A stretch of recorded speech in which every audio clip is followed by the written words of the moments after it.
Buenos días, un saludo para todos ustedes de nuestra parte. En el día de hoy queremos tratar, en especial para aquellos que se nos acercan por primera vez, personas que van a nuestros cursos gratuitos de Gnosis, queríamos tocar algo interesante.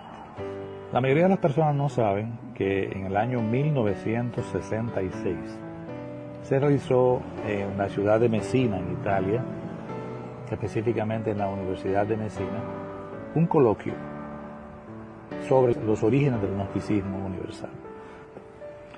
Este coloquio se realizó, como decimos, en la ciudad de Messina, en la fecha del 13 al 18 de abril del año 1966. Se tituló, o se dio en llamar ese evento, Coloquio Internacional sobre los orígenes del gnosticismo.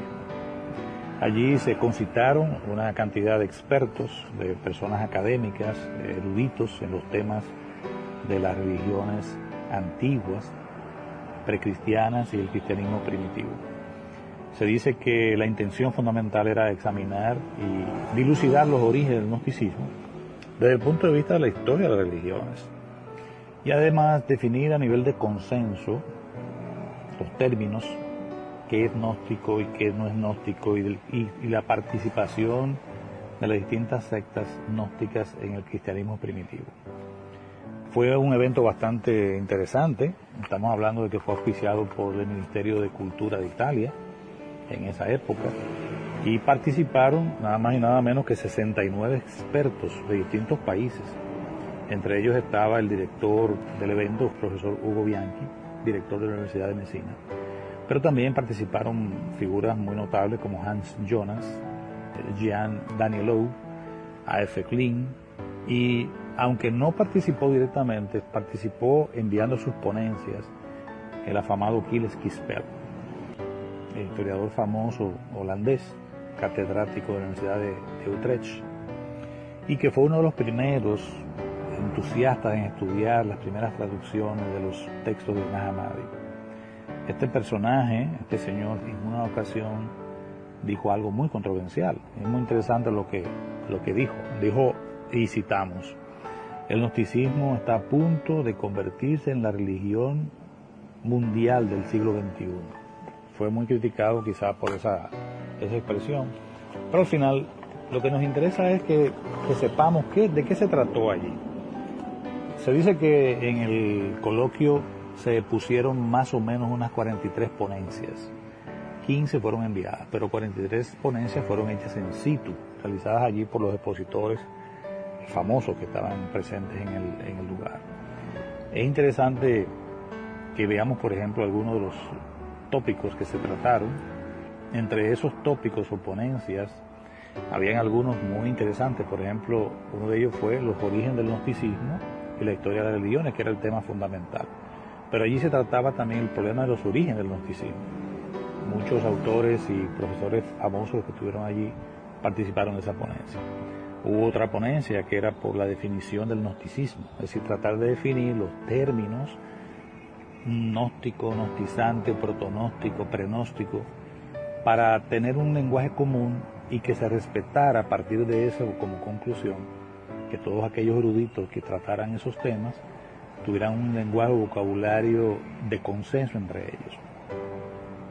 Se trataron muchos temas interesantes, que por ejemplo como el gnosticismo en Irán, el gnosticismo en la Mesopotamia y el Egipto antiguo, gnosticismo y el Qumran, gnosticismo y judaísmo, gnosticismo, judaísmo y cristianismo, que fue tratado por nada más y nada menos que algunos 5 expositores. El gnosticismo y el helenismo, es decir, sus influencias griegas y todo aquello, algunos problemas comparativos que se estuvieron analizando justamente desde el punto de vista doctrinal e histórico. Ojalá pudiéramos conseguir las memorias de ese coloquio en algún sitio con un PDF. Se dice que fueron entregadas a la UNESCO como una especie de aporte de la historia de la humanidad, sobre todo en esos aspectos gnósticos del cristianismo primitivo. Pero fundamentalmente habían algunas de las conclusiones fueron las siguientes, por ejemplo. La primera es que el gnosticismo de la secta del siglo II implica una serie coherente de características que se podrían resumir en la concepción de la presencia en el hombre de una chispa divina. Esta chispa divina proviene de un mundo divino que lamentablemente ha caído en este mundo sometido al destino, al nacimiento y a la muerte. Y esa chispa, que es la base fundamental de toda la concepción gnóstica primitiva, según estos eruditos, es que tiene que ser despertada por la contraparte divina del ser humano, es decir, su intimidad infinita o espiritual, para ser finalmente reintegrada en el reino de lo divino o pleroma, que es el lugar de donde procede. También un segundo tipo de conclusión es que el término gnosis, que implica el gnosticismo, está condicionado por un cierto número de fundamentos ontológicos, es decir, lo que tiene que ver con el ser mismo, teológicos, que tienen que ver con Dios, y antropológicos, que tienen que ver con la historia del hombre. Es decir, son tres elementos que ellos consideran que deben tomarse en cuenta para definir el tipo de gnosis. Esto es interesante. Por eso ellos dicen que de esta perspectiva triple, no toda gnosis es gnosticismo, tan solo aquella que implica la idea de una connaturalidad divina de la chispa, que debe ser reanimada y reintegrada. Esta gnosis del gnosticismo que estamos hablando implica la identidad divina del conocente, o sea, el gnóstico, el que quiere conocer, y de lo conocido, que es la sustancia divina de su ser íntimo y trascendente. Del medio por el cual se conoce a esa intimidad interna es el gnosticismo. Sería el gnosticismo, el proceso por el cual el conocedor va a lo conocido, y eso conocido sería su propia gnosis, su conocimiento. Lo cierto es que es interesante que nosotros reflexionemos en la importancia de ese congreso, que casi pareció como que pasó desapercibido. Muchas personas, quizás solamente un círculo muy íntimo o muy allegado a la parte escolar, universitaria, conocieron de aquello, pero la humanidad prácticamente no se enteró de eso. Y sin embargo, el contenido de esto se queda como un legado. Es interesante saber lo siguiente, que una de las conclusiones a las cuales arribaron en el coloquio es que pidieron casi a gritos que se hiciera la traducción completa de los textos de Nag Hammadi. Recordemos que Nag Hammadi se hace famoso, el lugar de Nag Hammadi en Egipto, en el año 1945, cuando un campesino, por azar o por, digamos así, por una especie de suerte o de accidente, descubre aquellas ánforas llenas de polvo, y dentro del polvo contenían 13 códices con 52 libros antiquísimos escritos en copto. Estos libros, luego más tarde del descubrimiento, se empieza a ver la monumentalidad del descubrimiento, la importancia, el hito histórico, que viene a convertir entre eso y el descubrimiento posterior, en 2 años después, en el 47, de los manuscritos del Qumran. Estos dos descubrimientos vienen a ser los descubrimientos más importantes de la era contemporánea.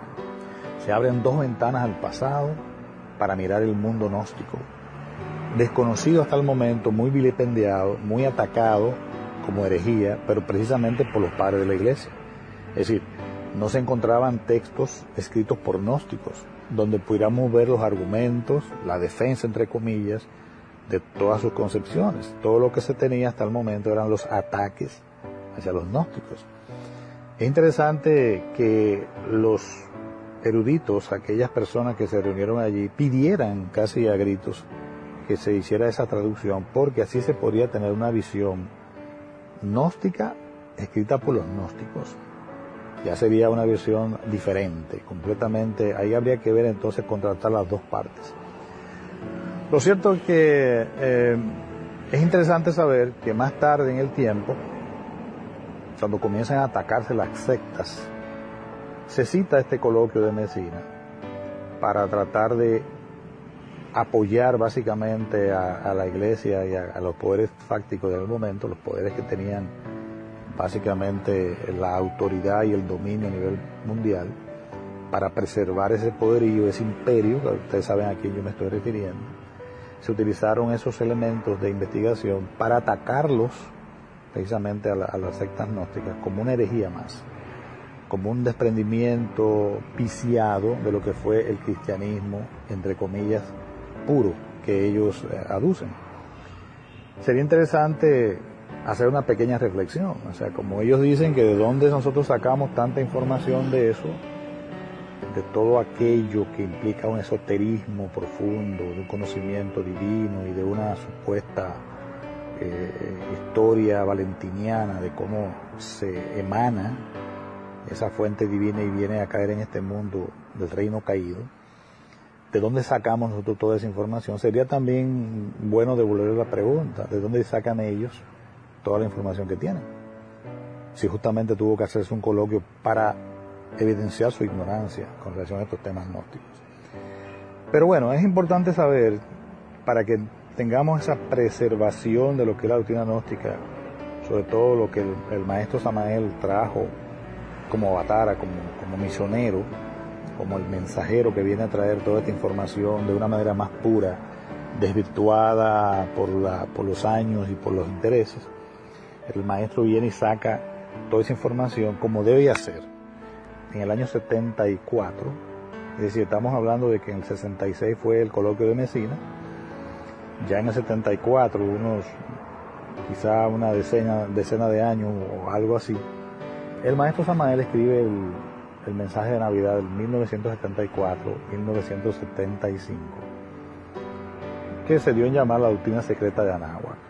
Cuando uno estudia el capítulo 10 de esa obra, titulado Antropología Gnóstica, vemos que el maestro toca prácticamente los temas de ese coloquio de Mesina. Parece que el maestro tenía la información a mano y lo que hace es básicamente esa información la concretiza de forma gnóstica. Es decir, en el momento, recordemos que aquellos que escribieron y que expusieron y tuvieron la oportunidad de hacer una especie de estudio profundo de 6 días del gnosticismo, claro, desde el punto de vista erudito académico, tenían una visión fundamentalmente escolar, ¿verdad? Universitaria. Pero el maestro, al ver toda esa información, claro, sacó la parte importante histórica de estas personas que dedicaron todas sus vidas a estudiar las sectas primitivas, pero el maestro entonces le da el toque gnóstico real que le faltaba a esa información, donde el maestro concreta esa visión de la intimidad infinita de la persona, la va concretando en los aspectos que él presenta en su capítulo 10, titulado Antropología Gnóstica.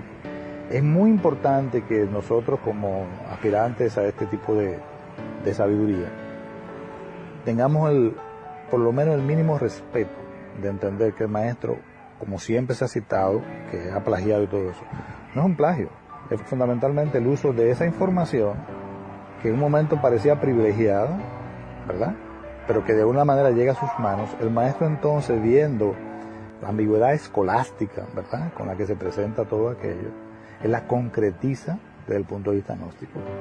Y por eso es sumamente importante que todo aquel que se acerque a nuestras filas y todos aquellos que ya estamos aquí en esta doctrina, estudiemos ese capítulo y lo estudiemos profundamente. Es un capítulo sumamente esclarecedor, es un capítulo donde se sientan las bases del gnosticismo y una claridad muy específica, muy importante para el que entra a estos estudios. Nada, queríamos compartir con ustedes esto. Sería bueno que si cada uno de ustedes tiene el interés, vaya y busque en las páginas web.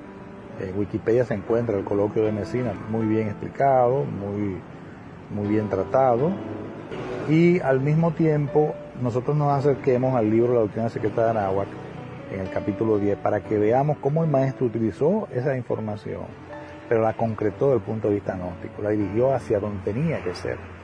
Recordemos que las personas que estaban debatiendo aquellos temas no eran gnósticos, eran historiadores, eran simplemente personas que estaban allí debatiendo un tema académico, quizás con muy buena intención para aclarar el pasado del cristianismo primitivo, pero ahora tenemos la visión de un gnóstico y sobre todo de uno que trajo el mensaje en la edad contemporánea, donde todo eso que se sacó allí, que es sumamente interesante porque hay muchos datos históricos, el maestro lo concreta hacia una visión netamente gnóstica.